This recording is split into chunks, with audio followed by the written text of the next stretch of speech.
You're listening to a podcast by the Perennial Leader Project. How do you define or think about joy in daily life? When you think of Stoicism, do you think of joy? If not, you should. Joy and other, quote, positive emotions are part of the good life. Today is day 4 of Dying Every Day, Stoicism in a Year, and we're exploring the art of Stoic joy through a selected passage from the Stoic philosopher Seneca. In a letter to his friend Lucilius, he wrote, "Reaching the heights means knowing what to rejoice in, finding prosperity in that which no one else can control. Anyone enticed by hope is anxious and unsure of himself, even if hope is for something close at hand or not difficult to get, even if the things one hoped for never prove disappointing. Do this above all, dear Lucilius. Learn how to experience joy. Do you now suppose that because I am removing from you the things of fortune and think you should steer clear of hopes, those sweetest of beguilements, I am taking away many pleasures? Not at all. I want that gladness should never be absent from you. I want it to be born in your home. And that is what will happen if it comes to be inside you. Believe me, real joy is a serious matter. There is only one course of action that can make you happy. I beg you, dearest Lucilius, to do it.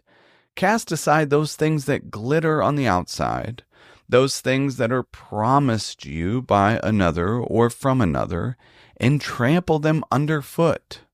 Look to your real good and rejoice in what is yours. What is it that is yours?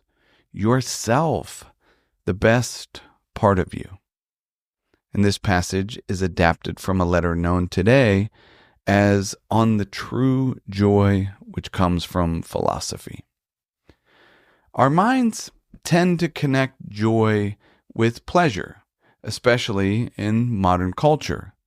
But that would be a mistake, at least according to the Stoics. Seneca stressed not to rejoice in empty things.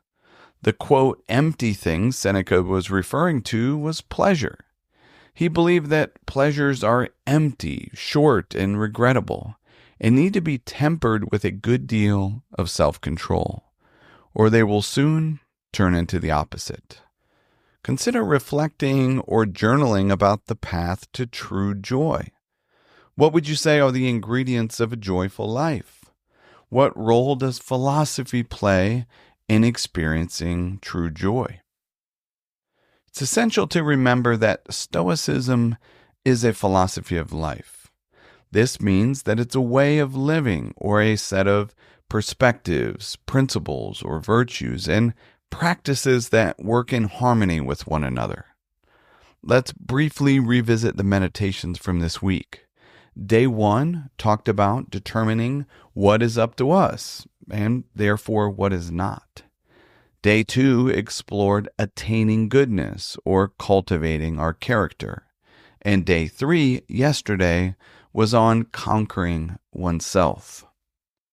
I want you to think about these 3 ideas for a moment in relation to joy, today's topic.